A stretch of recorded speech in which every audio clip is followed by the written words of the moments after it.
This week, from the Clownpocalypse update, Pirates of the Caribbean, to Hook, to The Matrix, to Pirates in the Matrix, all the way to Star Wars, this is Modern Retro.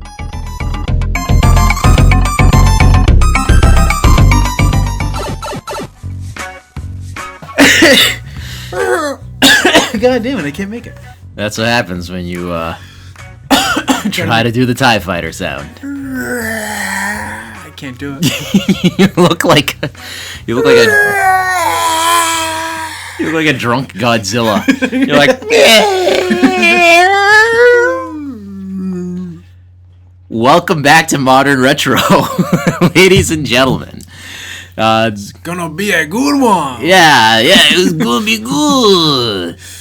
Maybe. Annie? Little Annie. That's exactly what you sounded like. It is you. Hey, I got some guys who I need you to kick their ass. Yeah, they owe me a lot of money.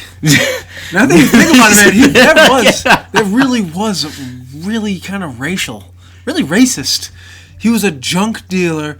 Like, he would have had a lowrider with painted on ghost flames. I thought he was supposed to be a spoof on, like, Jews. Either Jew, but I don't know. But the way you just sounded like Mexican or like Spanish of sorts. And But that's what he sounded like. Yeah, Little Annie. Yeah, I know. Hey. I know, man. I feel like you're trying to sell me some weed. You know? Yeah, I know who your mother is. Oh. You buy some product. Oh, I'm losing it. It's like, oh, it's becoming crusty. Oh. Hey! This is what it's come to. That is what you can look forward to in this episode, because we got nothing. We got minimal. Okay, not even minimal. We got no show prep. Hey, by the way, I'm your host, Cuba. I'm joined in studio with Roy. That's right, that's me. And no Aaron this time. It's like they're fucking trading off. Wow. 1 week is one, another week there's another one. What the hell, god damn it. I'm just saying, lately you haven't seen us in the same room, right? I'm not saying we're the same person. I'm just saying. Where do you put all the excess mass? There's a dick joke in there. If I wasn't so tired, I could dig around for it. Do you want to talk shit about him? Because we talked shit about you when you were gone. I'm sure you did. I expected it. I was like, I don't feel good, guys. I have expected you guys to be like, oh, fuck him. And now for the shit-talking portion of the episode. No. You know, you were sick, okay? So I can... And granted, we joked that you were actually on your computer watching cam shows. I legitimately, I was very sick. I've been sick for the past, week and a half. But he's not sick, and he's sending us pictures of fucking Ninja Turtle toys. So it's like, did you skip to go to Newberry Comics, you son of a bitch? It's like, right? He said like the turtle shell van or something like that, like the classic ones. Yeah, but it's like the DVD collection series. Oh, is that what that is? Yeah. I didn't look at it. I'm like, I'm not looking at his fucking things. Yeah, when he told me that he couldn't record, I told him I was going to cut his dick off. Ooh. And he was like, don't blame me, blame Courtney. I'm like, yeah, that's why I'm going to cut your dick off. Give it to her? No, so she will have no use of him anymore. Well, he's useless anyways. I mean, sick burn. Just burn. Sorry, just grab him by the pussy. Oh. Keep politics out of nerddom. They have no need, no place here. With tiny hands. Oh, God. I really want to see, do you remember that, was it a Whopper commercial? Oh, yeah, Burger King. I really want to eat one of these Whoppers. And he's like, oh, why don't you? He's like, I got these little hands.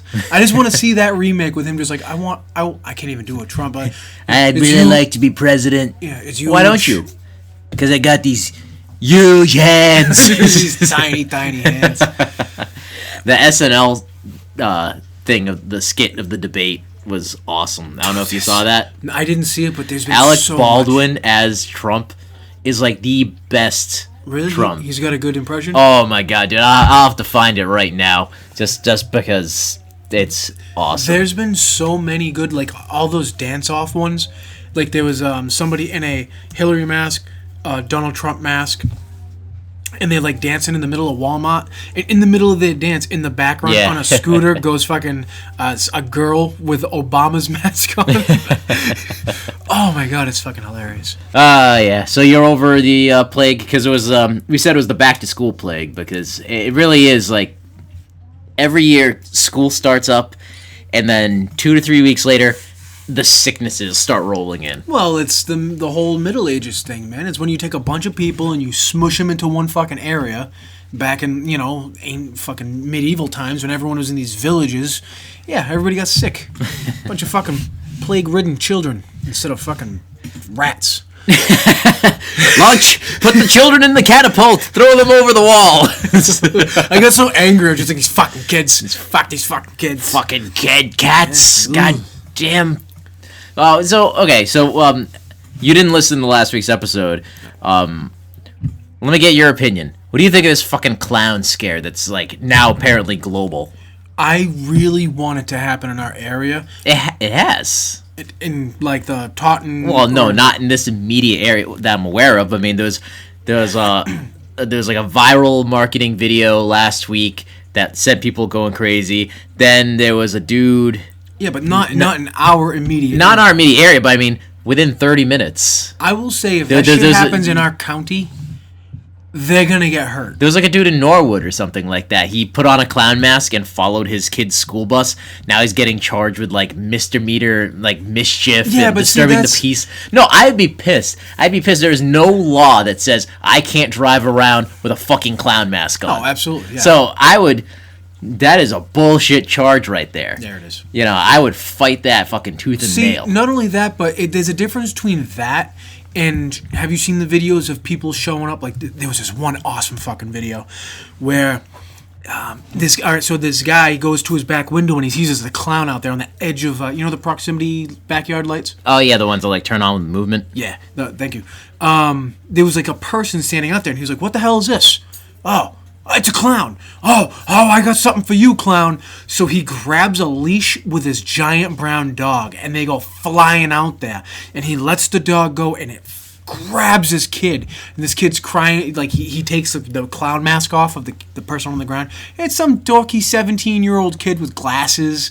I mean, those people deserve to have the crap beat out of them. They really do. All right, what are we watching?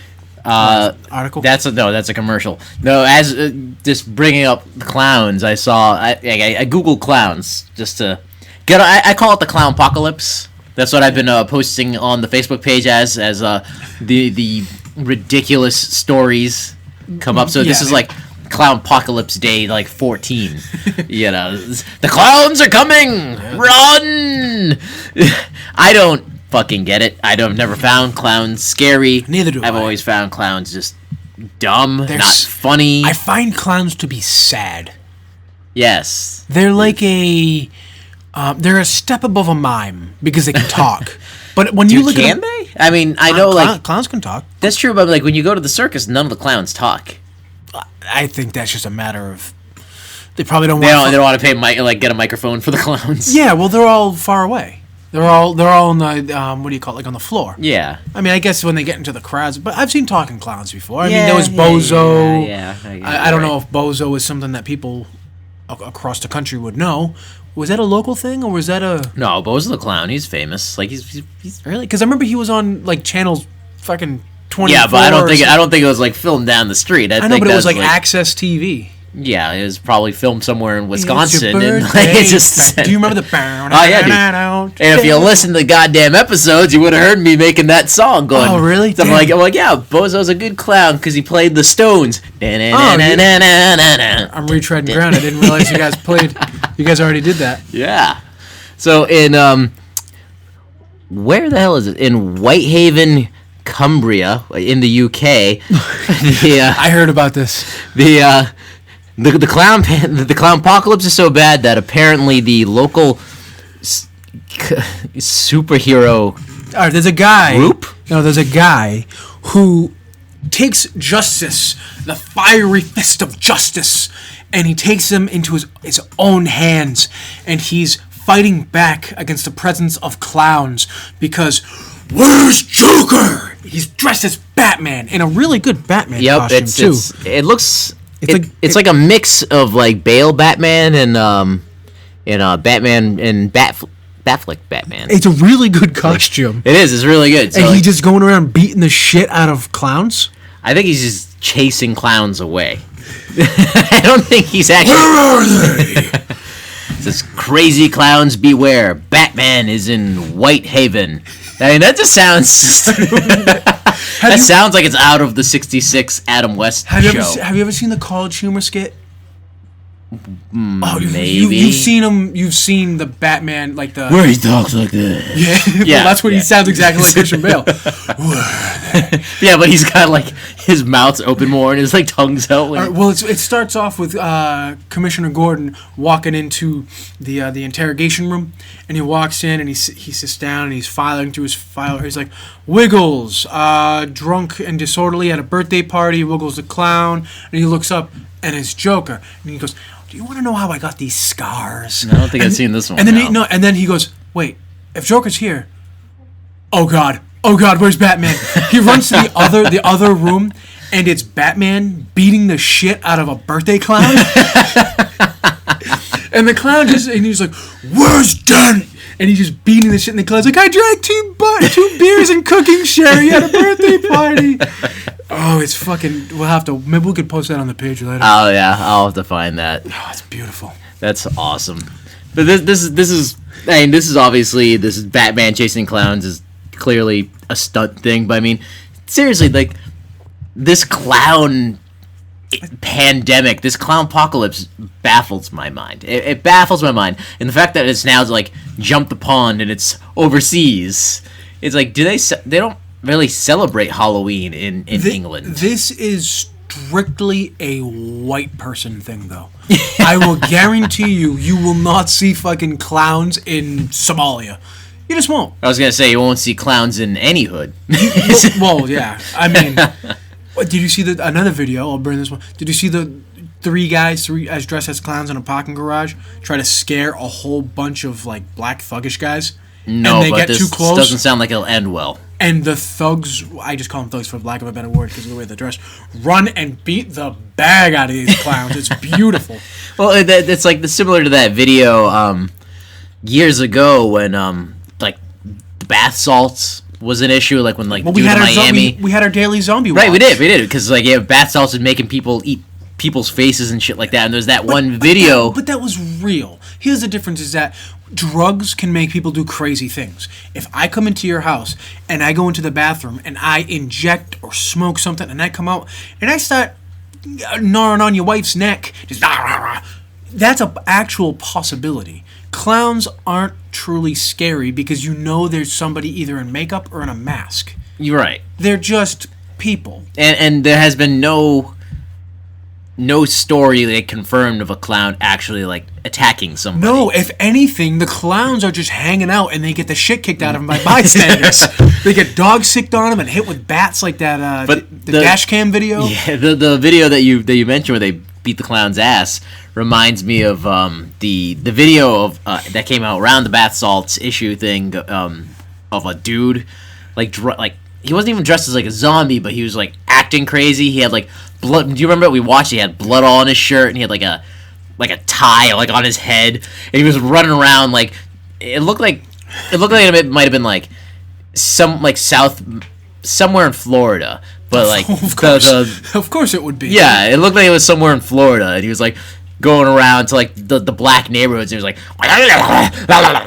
just like going like that, like making that noise and scaring people. But at the end of the video, at 2 points in the video, one point in the video you see somebody actually like run away and then come back with a gun. Yeah, and you see the dude fucking run. Yeah, and then at the end of the video, there's like a bunch of dudes playing basketball, and he goes up and he's like, and then they all start to run and they stop. And the only people besides the guy with the gun who actually like take a moment, analyze this, and go, that is just a motherfucker fucking with us. And this entire basketball team of like a dozen 6'6" black dudes just start chasing this fucking guy, and then the video ends. Yeah, I'm gonna call that the midnight wall. Okay.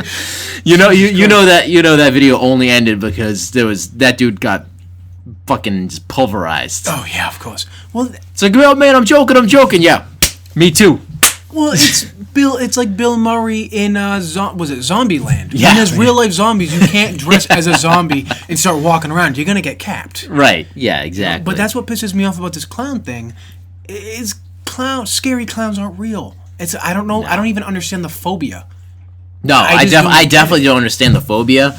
I mean, I get it. A creepy clown mask, a bloody clown mask. Oh, okay. It can look scary to children. Yeah. People get scared easily or something. But it's, people are like, oh, clowns are showing up everywhere. It's fucking October, you dumb motherfuckers. It's like, yeah, when they start showing up in May, that's a concern. Exactly. When Santa comes down the chimney missing his head and a clown's knocking on the front door holding said head, then okay, there's a clown problem. Yeah, I wonder what the Insane Clown Posse has to say about this. Have they put out are they affiliated in any way? I don't know. Let's find out. I wonder what their thoughts are. I wonder if they're just like, we got nothing to fucking do with this. Do they even make music anymore? I have no idea, to be honest. Insane Clown Posse. Who are the killer clowns terrorizing? Let's see.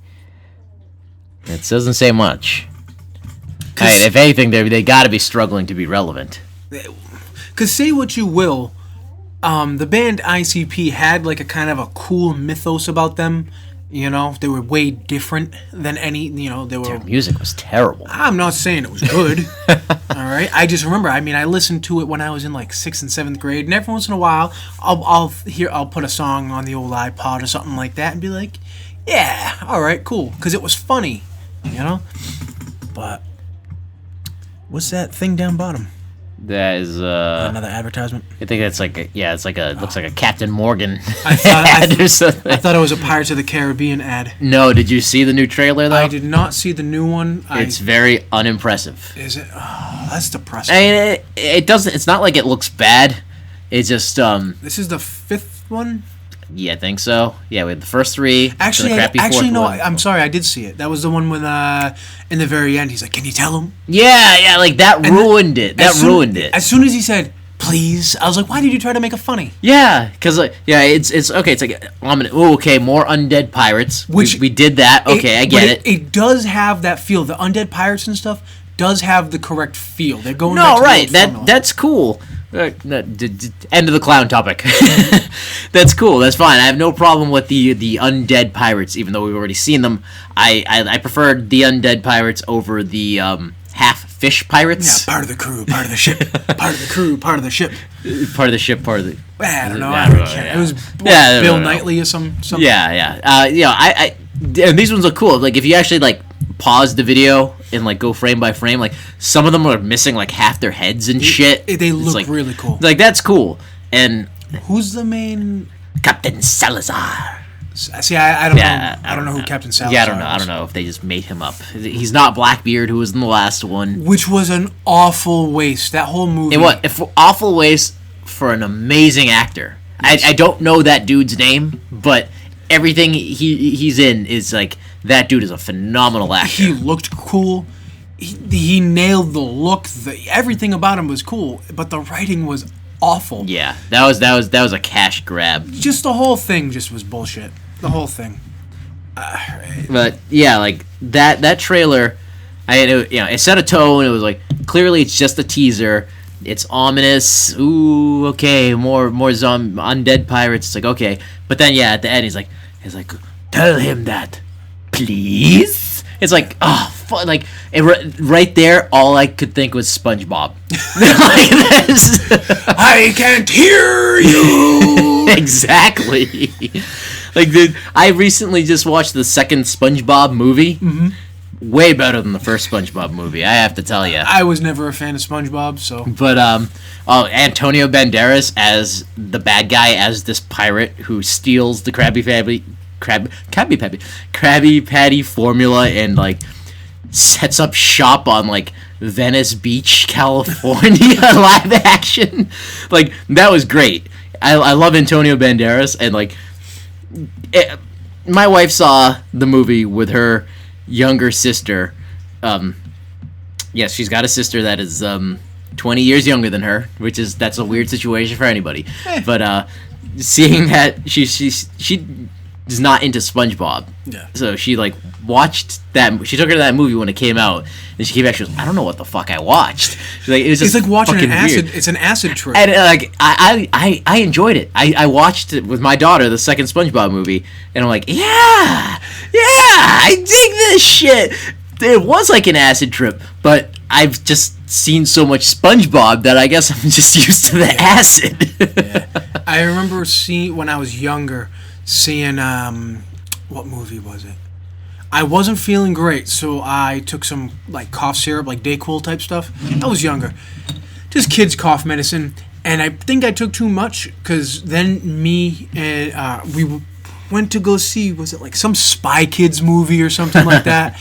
And let me tell you about acid trips, sir. This was a cough syrup fueled nightmare ride of insanity. It was not. Things felt like they were coming out at me, and there was just fuck clowns. Going back to that, man. This movie was scary. Was this like Lava Girl? And no, you're too old. You'd be too old for that it was shit. Spy Kids. I don't know, 2 or something like that. So, but yeah, back to Pirates of the Caribbean. I hope this one's good. What that franchise is missing, it starting with the second movie, it went too fucking crazy. It went like too far off into like this weird paranormal realm. Where that's what made the ghosts and the skeleton pirates, the undead pirates, so cool. Is that you could tell that this was a it was a normal world. It seemed it was kind of like Game of Thrones, where Game of Thrones is a normal world that maybe at one point had magic, but in the show there is none. Yeah. But then you get tastes of it. You get a little dose of magic every once in a while. That's what this felt like. It felt like this was a normal, non-paranormal world, and then they came across this Aztec curse. Yeah. And it was just a one-off. It was just this one crazy thing. Like that it's one of my favorite movies to this day. The first Pirates of the Caribbean movie. And yeah, like that was the cool thing. It was grounded in reality, but it was a swashbuckling adventure. You're like, yes, fucking pirates and cannons and sword fights, and it is so much fun. And then, oh wow, this awesome twist of undead cursed pirates. Like it's out of fucking. It is the most perfect that they've ever made pirate movie. Absolutely. I mean, it beats. I know you love Muppets on Treasure Island or whatever. Yeah, I love Treasure Island, the story generally, like in almost any incarnation. Yes, well, I just know you love Muppets. Well, I do love Muppets. I do love Muppet Treasure Island. Yes. Pirates of the Caribbean is by far the most perfect pirate movie there is. Definitely. But I mean, I will say that end pirate fight in Muppet Treasure Island is a great pirate fight. Yeah, I mean, but that's like saying Hook is a great pirate movie. I mean, Hook's that was a good pirate fight too. It's a great movie, excellent movie. But as far as in the Bangarang, you're doing it, Peter. You're doing it. But as far as pirate movies go, it doesn't even hold a candle to Pirates of the Caribbean. Oh, dude, now I'm just thinking like in Hook when the Lost Boys. He is the pan. when the Lost Boys attack and Smee's ringing the bell, he's like ding ding ding. He's like, if anybody isn't fighting, they better come now. Dude, I'm just imagining that he's ringing that bell, and it's like all of Captain Hook's pirates versus like Pirates of the Caribbean pirates. Oh, what an epic movie! Did you ever see the fan trailer for? It's a movie that they never made, but it's just a cool fan trailer. It was Captain Hook versus Captain Jack Sparrow. No, we'll watch that after. Write that shit down. It was it's so good because the actors are perfect for it. But yeah, oh man, that's such a good movie too. Now I gotta watch Hook. Oh yeah, damn dude. it! I had my movie soundtrack Pandora station going, and like an hour before you got here, it was like do do do do do do do do do do do. dude. I'm like, yes, fucking Hook. That's a great movie. I had my daughter watch that movie like maybe a year ago, and like I've had her watch a couple of movies. We're trying to make our way through classics, and we watched Wrath of Khan, and she watched it but wasn't overly enthused by it. You haven't watched Star Trek? Yeah, well, what's wrong with Star Trek? Whoa. There you go, Aaron. 8 points. That was for Aaron. Cat, get away from me.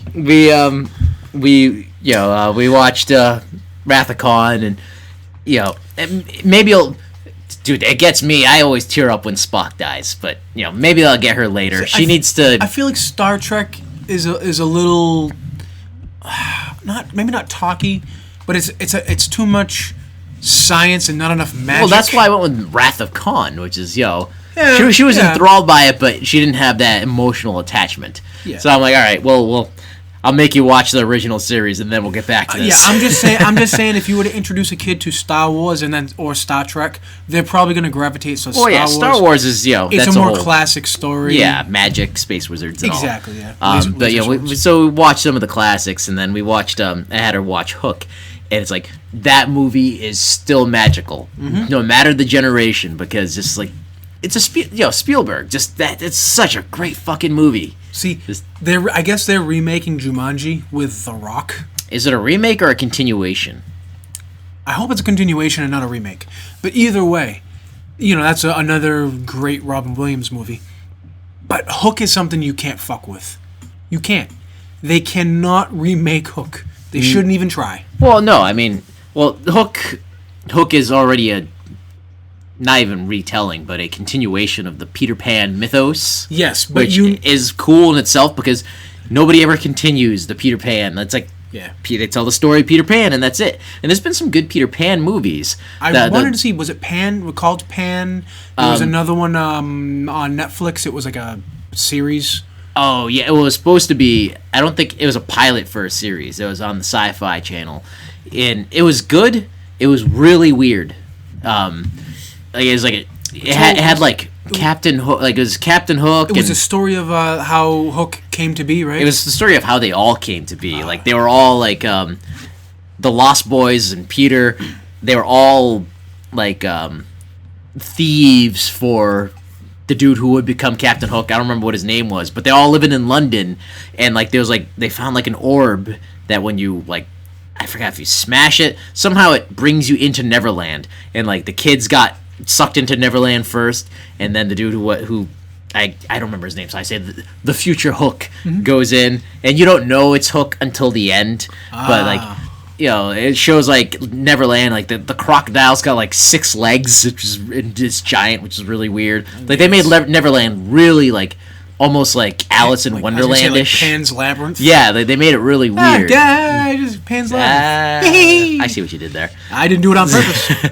And so like there was another pirate before Hook. It was like it was a female captain, and like Hook fell in love with her, but by the end I think like betrayed and killed her, and somehow turned against the kid who became Peter, and then Peter cut his hand off, so that's how the vendetta started, and then he took over her pirates. In theory it was cool, but it wasn't, I guess it didn't do good enough to become a full-on series. But yeah, there was another movie that came out a few years ago, well not a few years, probably 10 years ago now, with it was like almost more of like a grittier Peter Pan. It was like dark, like the dude who played Captain Hook. I don't remember the actor's name. Was that the one called Pan? I think it was the one called Pan. Like that Hook was awesome. Like he was like just a bastard Hook. Like far more pirate than any. Like Dustin Hoffman in Hook, he was a great Hook. Like, but he was a live action version of the Disney cartoon. Good form, Peter. Good form. Good form. Like that was. Don't stop me, Smee. I'm doing it this time, Smee. I'm pulling the trigger now, Smee. Stop me, Smee. Stop me. What are you doing, Smee? Get up off your ass and stop me, Smee. Oh, it's so God, he was perfect for that. Tick tock. Hook's afraid of Big Dead Croc. Big Dick Croc? No, Big Dead Croc. Big Dick Croc. Big Dick Croc. Again, it just sounded like you said Big Dick Croc. Oh, that time I did. Oh, okay, there you go. They sounded the same to me. Yeah, no, like, we could do a whole episode on the epicness of Hook. But can you imagine, like I said, Hook versus Pirates of the Caribbean? That, like, somehow Jack becomes the new captain. I feel like they're, but I feel like they're like brothers. You know what I mean? Like, they would just get along.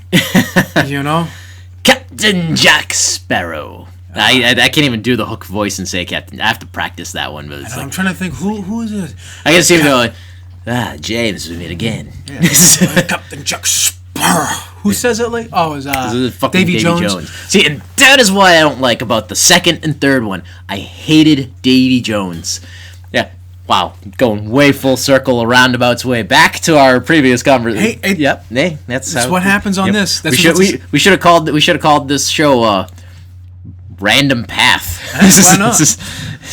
But no, like we said, the first one fucking grounded in reality with awesome myth and mysticism, and then the second one, it got crazy, and the third one, it got stupid crazy. Yeah. Like that whole battle in the maelstrom, it was just like visually was cool, but it's like practically it was dumb. And then like I would have rather seen a full-on pirate versus British Navy battle. Yeah. Like both the fleets. I thought it was dumb that just those two ships go in, they spin around, one comes out, and then like the British Navy that outnumbers the pirates 20-1 runs away. Yeah. It's like, what? Whatever happened to Elizabeth? Wasn't she the pirate queen? Right, exactly. Or pirate king? I don't know. You know, whatever it is. Yeah, whatever. She was in charge. Yeah. I mean, I thought at the end she still was, but I know. But then at the very end, she's just on. They don't mention it again in the fourth one. I know. They never mention it. I don't think they mention either of them. No, none of them. Which is cool because I do like how in this trailer it's Orlando Bloom's son. That kid. But he's supposed to be in it again. Orlando Bloom? Yeah. Yeah, I like that because he's carrying on the duties of what Davy Jones should, ferrying the souls from basically the realm of the living to the realm of the dead, right? Yeah. So the lost souls or whatever it is. I like that. I like the fact that he's sticking to that and he'll pop up. You know what I mean? Yeah, but people said like, oh, that flash at the end of the movie, that means that like his curse was lifted after like a year or something like that. I thought it was 10 years. Yeah, it's supposed to be 10 years. Yeah, so it's like, I mean, is it Orlando Bloom just kind of back? It's like, my job's done? Well, the thing with that too is that doesn't make sense in the mythos.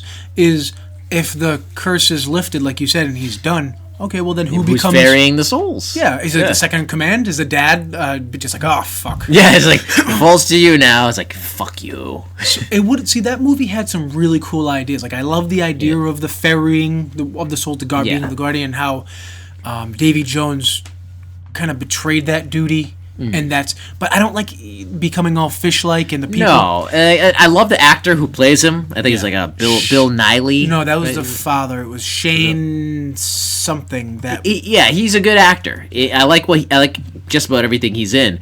But Davy Jones himself, I did not like. Right. I didn't like how he looked.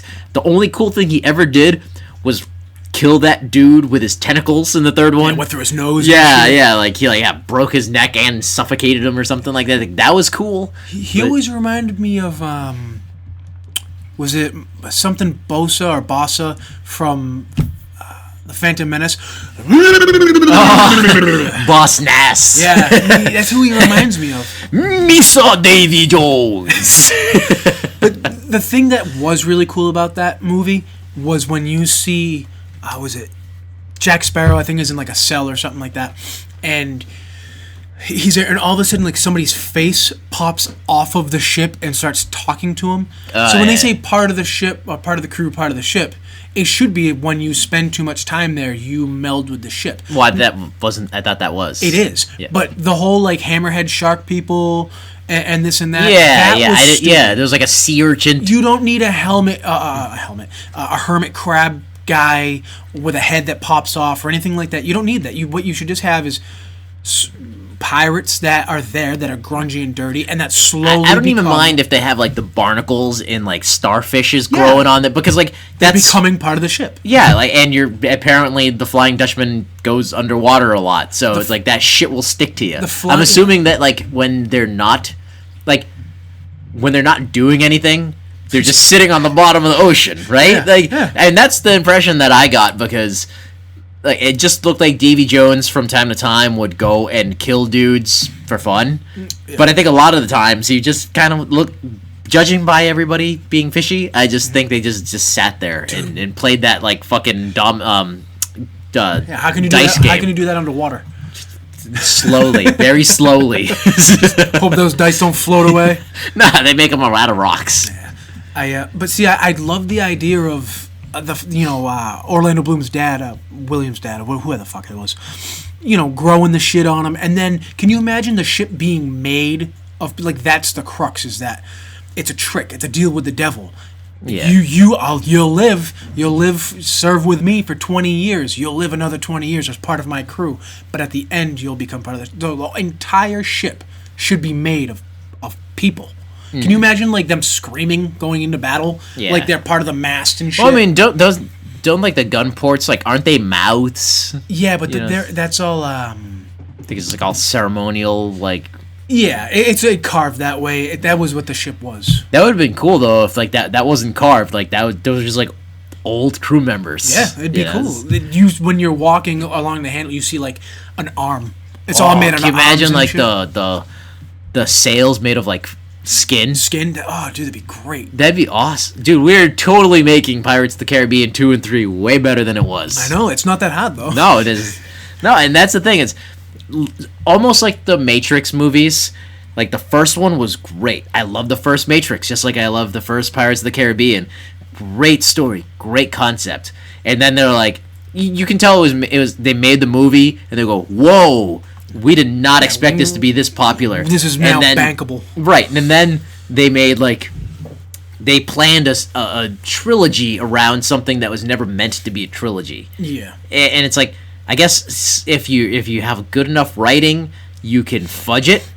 But both of those two franchises, in my opinion, were failed trilogies. Because 2 and 3 of Pirates of the Caribbean sucked, and 2 and 3 of The Matrix sucked. See, I am in the minority that I actually don't mind 2 and 3 because I like... Of which? Well, I don't like 2 of Pirates of the Caribbean. I don't mind 3. There's definitely 3 was better. It was, yeah. It's definitely a case of the first, the second is shit, the third is in the middle somewhere. It had its good points and its bad points. Yeah. To me, it's the same thing with the Matrix trilogy, where I love the first one, instant classic. The second one expanded it and gave it some really cool mythos. It had meat in the story.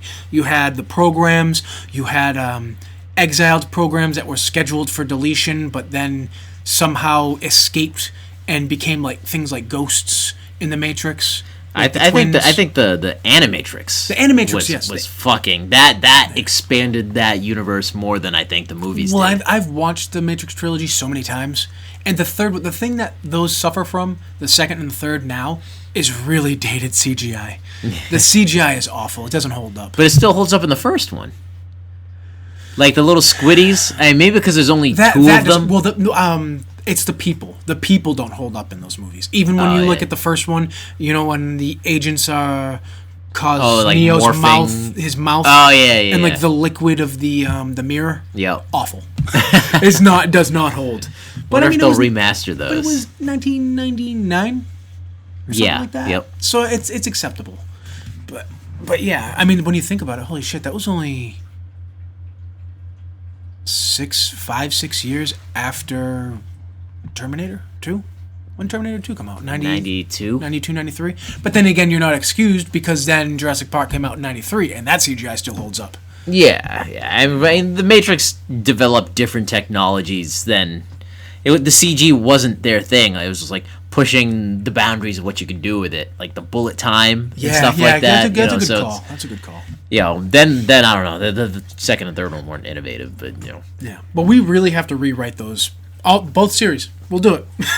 That's what we're gonna do. Well, Pirates of the Caribbean is part of the Matrix. It's right? Isn't all of history like? Is that how was the Matrix only a finite point? Like, or was all of human history part of the Matrix? Like, people in the past lived that and died No. The Matrix started in the wasn't it like the late 2000s? I'm trying to remember the Animatrix. We'll say 2010 to 2030. It was like Now, the peak of your civilization, the year 2000. Yeah, we'll say between 2000 and 2020.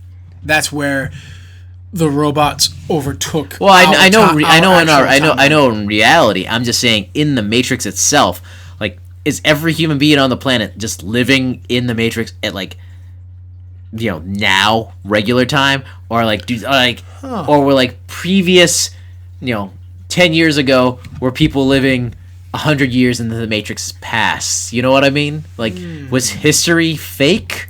Like, just part of the simulation implanted in people's memories? Or did historical figures actually live in the Matrix? I don't think so. But that is a good question. Right? That's a good question. I don't want to think so, because I'm like, fuck those robots. Because they don't know. They don't know how long in the real world, like, everything's been going on. They don't even know the actual year. Right. It could have been mankind could have been in the Matrix for 300 years. I need another beer, man. This is like stressing me out. This is some deep shit. 300 years that Matrix could have been going on. Here you go. Yeah, have another beer. Think about that. That's some. I'll get one too. Yeah. Let's see what we got here. All right. Is that one of yours? Yeah, you're drinking my last good one. Oh, thank you, sir. Hold on, we didn't. Hold on. Oh. There we go. Yeah, there we go. So think about that. 200-300 years of human generations being in the Matrix. They can't all be living in 1999, 2000. Right? Yeah, I mean, and it all has time would progress. The machines essentially designed the Matrix. I would say indefinitely, but they reboot it every 20 years or something for the one. Yeah, I'm not sure. So maybe it's just the same time period, like you said. Maybe it's just the same over and over and over again.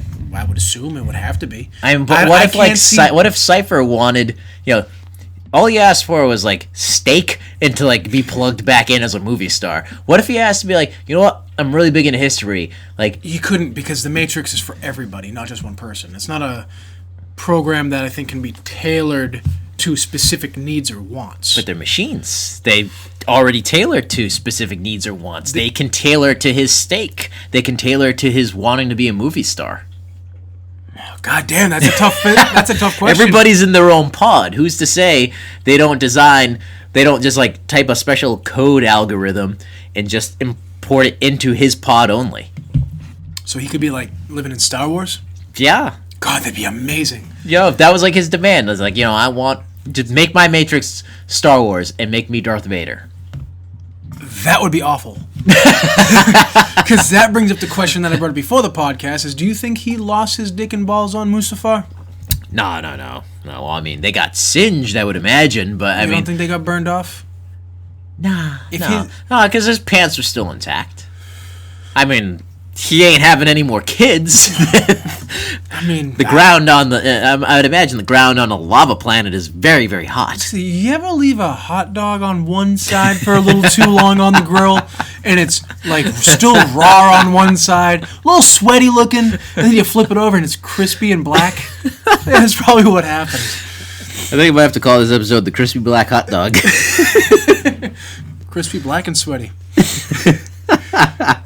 Is there anything worse than when you go into a 7-Eleven and you walk by that machine and you see those hot dogs that you damn well know? Yeah, when somebody eats one of those. You're literally gagged. You're sitting there paying, you're buying your pack of bubble gum, and then you see a dude walk over and you're like, yeah, I'll have a hot dog. It's like, oh, dude, those have been there for like a month. Oh, it's sweaty. It looks sweaty. It's disgusting. There's beads of sweat on it. It's like, why are you sweating? There's no condensation in here. There's no moisture in a hot dog. You're just dried lips and assholes ground up. Oh. You're not gonna write that one down? I was thinking about it, but lips and assholes? Yeah, that's not a very marketable name. No, not at all. Episode 7, Lips and Assholes. That's all I can think is Donald Trump and how his lips do look like asshole. Ooh. I was talking at work. I'm known as the Jedi Master at work because I instruct these two other guys that I work with in the ways of Star Wars and fandom and whatnot. And one brought up some really good questions for me the other day about, well, it's tough to say because it was one question he asked and then it led into a conversation. I'll ask you what you think. Do you think that if Obi-Wan was still on Coruscant... all right, I'll preface it with this. I'm sorry, I'm jumping all around. So,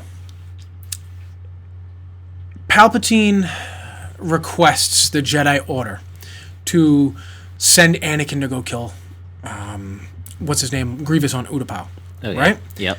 The Jedi Council, in their ego, says, no, we make our own fucking decisions. Fuck you, you're going to stay here, we'll send Obi-Wan. We won't send you both, we're going to send just Obi-Wan. Okay? Mm-hmm. Splits up that team. Bang.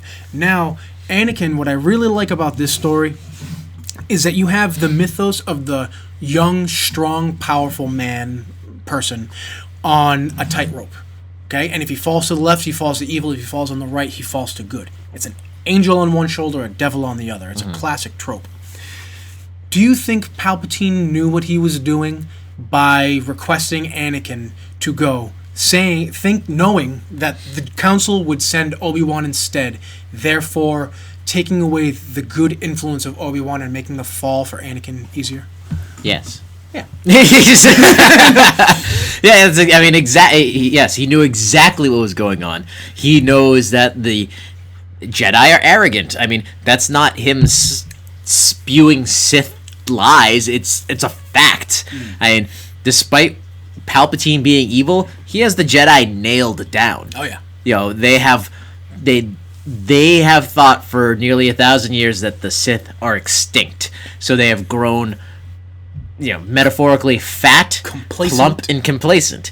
You know, like they've become just like, you know, the dogmatic, like he says, just this dogmatic institution of they preach, but they no longer believe. Yeah, they don't follow. They don't. What is it? They don't follow what they preach. Yeah, they don't practice what they preach. The Jedi had lost their way. They're still good, but they're not the good that they once were. Yeah. They don't care anymore as a whole, and they have gotten arrogant. Like he even says, you know, those who have power are afraid to lose it, even the Jedi. Mm-hmm. So he knows that by saying, oh, you know, I think Anakin should go, the Jedi are automatically going to be like, no, we decide. Yeah. You know, it's our Jedi. Our Jedi. We send them where we want to send them.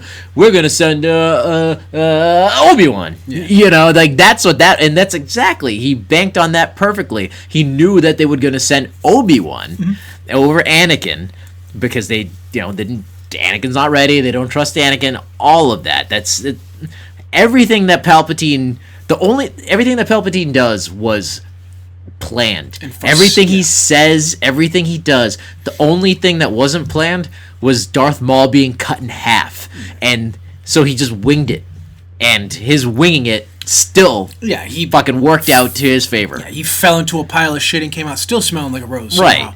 And he probably, I don't think there's any canon source of it, but he probably had, like, you know, a contingency in case he definitely wasn't expecting Maul to be defeated by a Padawan. Have you read Plagueis? Yeah. Yeah, I think he was he courting Dooku at that time? I think Dooku was on his radar. Okay. Yeah. I think because Dooku was a maverick still even then. Yeah, like, he was still part of the Order, right. But he was I think he just noted, like, you know, this guy might be useful. Potential. Right, but he wasn't part of his original plans, and he never was. Yeah. Anakin was always the end game. Yeah, he was always the long ball. You know? And the better question is what was Palpatine's ultimate plan to control Anakin? He didn't expect Anakin to be defeated and chopped in half and all that shit. And he knows that Anakin would have become more powerful than him. So, but he still wanted Anakin. I think by probably curtailing his lessons or his teachings through the dark side, probably would have taken his time, because he knew that if he taught him too much too soon, he would have just fucking wiped Palpatine off the map. But I feel like Anakin is the type, he's so strong in the Force that all he really needs to do is see something a couple of times, and then he'll just not master it, but be able to do it, and then eventually master it quicker than anybody else. It's tough because there's the two universes. If you go by the books and the old EU and whatnot, I think that Palpatine would have doled out those lessons few and far between and kept them on a leash that way. You know, just kind of spread it out. Do you think he would have... But by if you go by the shows and by the Clone Wars cartoon and whatnot, I don't think anything would have stopped. I think Palpatine would have fucked up on that, because if he had the Force to pull down the son and the daughter and the father and all that, and that... I don't know if Palpatine was aware of that. I don't think he was, but I think if Anakin do that, he could have taken out the Emperor in short order. Here's another question. Do you think Palpatine would have arranged an accident for Anakin, and Anakin would have lost half his Force potential anyways? Like, was that always part of his plan? I don't think so. You don't think so? No, because he did say to Yoda, he'll become more powerful than both of us. So if he wouldn't have said that, everything he's always said has been true. Like you said, he tells lies that are hidden with truths. You know, that's the Sith way. It is the way of the Sith that the I think that's the apprentice kills the master. So I mean, maybe he was expecting he can't live. I know there's old EU where he did expect to live for 1,000 years with the clone bodies and stuff like that. But that's a comic thing. But in mainstream continuity, he was mortal. So maybe he just expected, like, I'll take him. Yeah, I've turned him to the dark side. So, he like a proper Sith, he will eventually learn, kill me, and take on his own apprentice. Well, his thing was that he didn't want to die.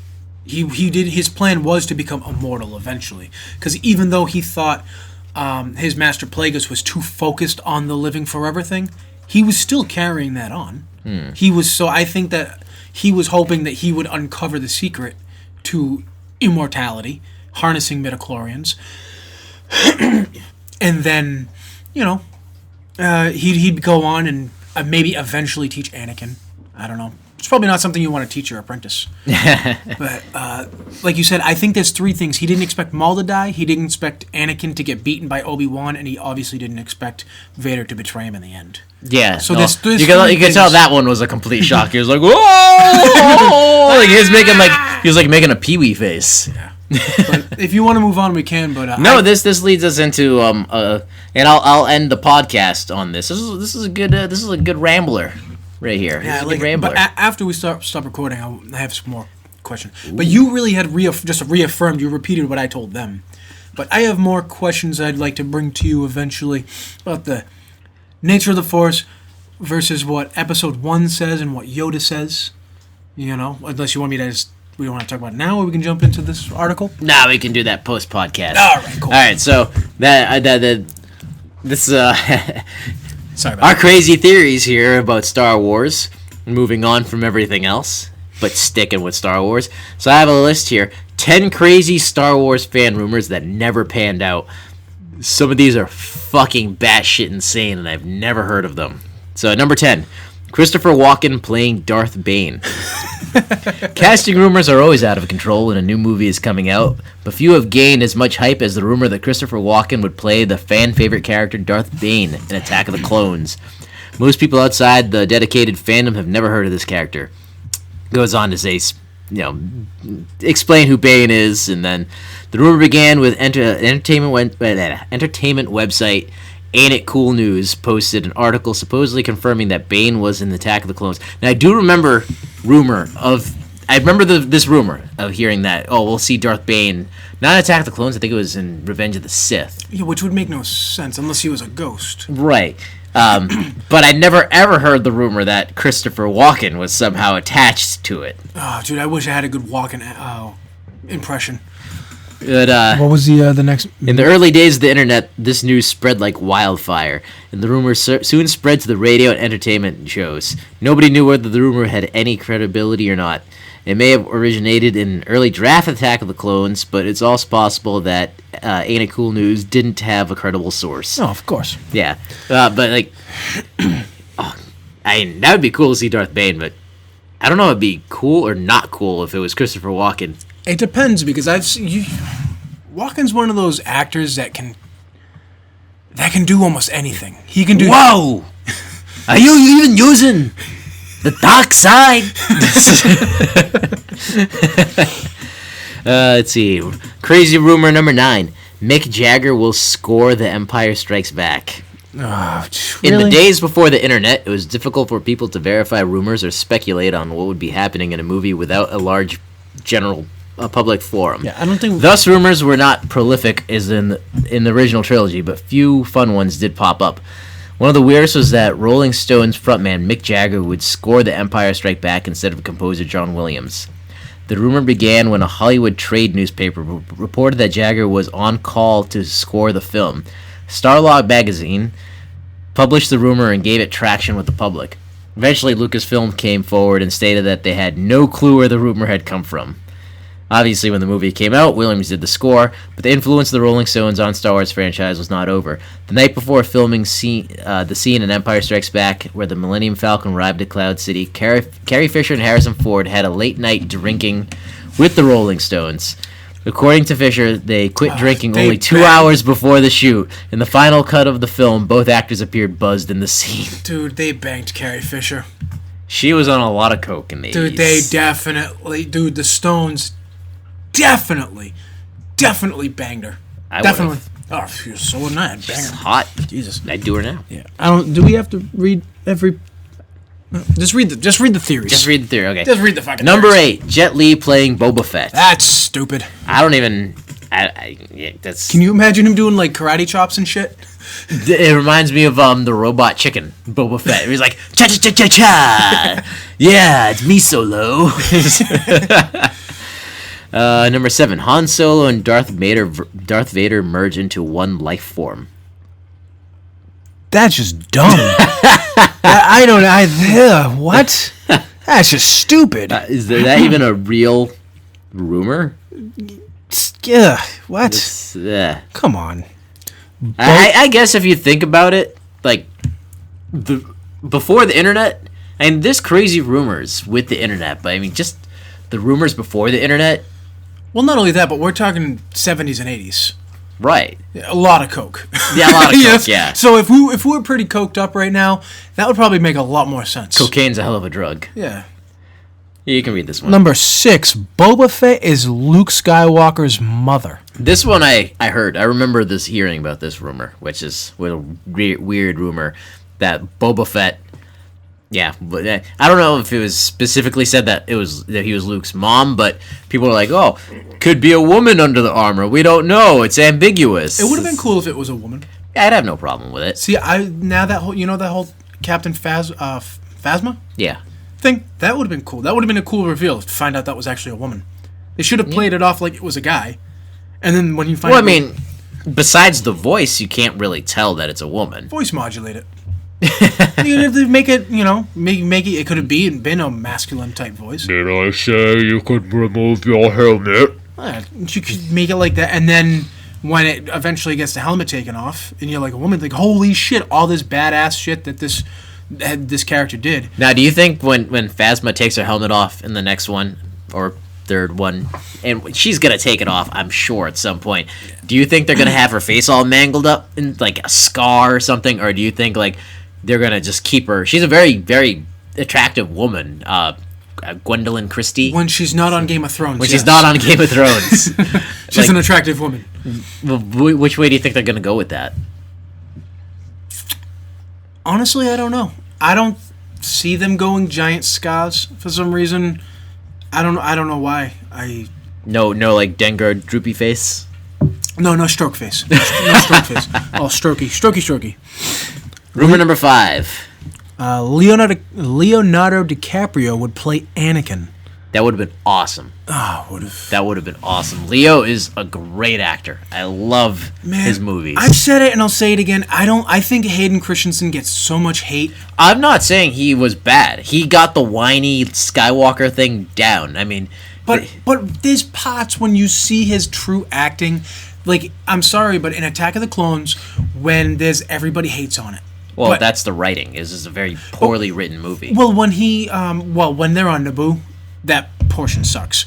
But when he's... I hate sand. Yeah, it's coarse and gets everywhere. But after he kills the Tusken Raiders, and Padme asks him, I almost said Panda Bear from Robot Chicken. I must add Panda.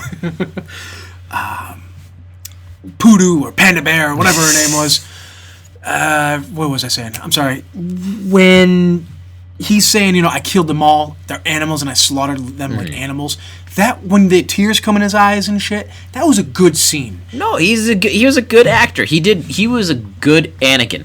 Attack of the Clones was a terribly written movie. Yes. And the acting, you can only act as well as the writing, and it shows. But my thing is just people shit on him a lot for those two movies, and I think it's unjust because when it counts, he nails it. Like in that point where, in Episode 3, he gets a lot of shit in that movie too. But when he says, I've brought peace, justice, and security to my new empire, like when he's about to face off with Obi-Wan, he's like, "You will not take her from me."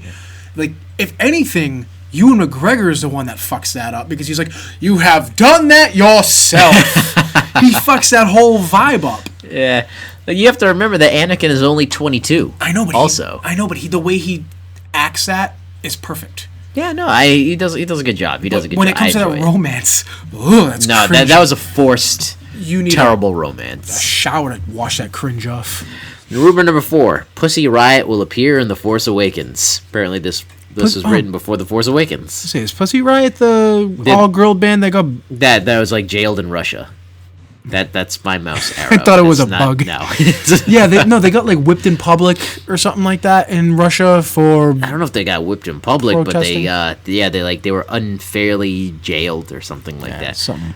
I don't know why. So they were gonna play. It says they would appear as a cantina band. That would have been cool. I like the band we got. Bode. I don't know much. See, I didn't really like The Force Awakens, so I didn't buy the soundtrack or anything like that. But I know. Obi-Wan, Kenobi, Padme, and Anakin love triangle. This one is... I remember this one. This was a big Episode 3 rumor. Well, it's a little... going around. Well, it's kind of credible in a way, because they even hint at it in the movie. Right. When Obi-Wan shows up and then Padme is like, Obi-Wan was just here asking about you. I was going to smack that fly on your head. And he says, Obi-Wan was here? Like, he kind of like snaps at her a little bit. Yeah, it's like it's almost like they that was the thing with Episode 3. There was a lot of editing. They cut a lot of that. The novelization does it by Matt Stover does it well. You've read it. I don't know if you remember it. When she doesn't tell him that Obi-Wan showed up, he feels in the Force. He like picks up like a tablet, like they call it a data pad, and he like feels Obi-Wan's presence there. So he feels like the Force residue of him being on the couch, sitting next to her. Why is Obi-Wan's residue on the couch? Well, he feels her, and he's like, "Why was Obi-Wan here?" And she's kind of like taken aback. She's like, he was here asking because he's worried about you." And like that's such a good little tension right there. They should have done that in the movie. Yeah, And that end that you brought him here to kill me, like it would have added a little bit more gravity and truth to that line, I suppose, from his point of view. Or if they didn't even need to do an actual love triangle, but just played up in Anakin's mind His more paranoia, of this love triangle, they could have changed that dialogue and be like, I knew it, that's why Obi-Wan's here, or something like that. I don't know, just... Because he goes from, we don't have to run anymore, to, hey, it's Obi-Wan, why'd you bring him? I choke you now. Right, yeah. Like, it's happened so quickly that there's no, what the fuck? Yeah. Again, the Clone Wars, if it wasn't for the Clone Wars TV show, the prequels, I think, would have, in my opinion, I feel like I'm not in the minority here, the prequels would have suffered in, like, the deeper trenches of mediocrity, because they weren't great, but they were the characters and the story was enhanced by the Clone Wars, because we got to see more of Anakin and his story and Ahsoka and Obi-Wan and then more of like what happened in the galaxy in that 3-year period. A lot of what happens in the movies as far as character development due to the writing feels like a bunch of smash cuts.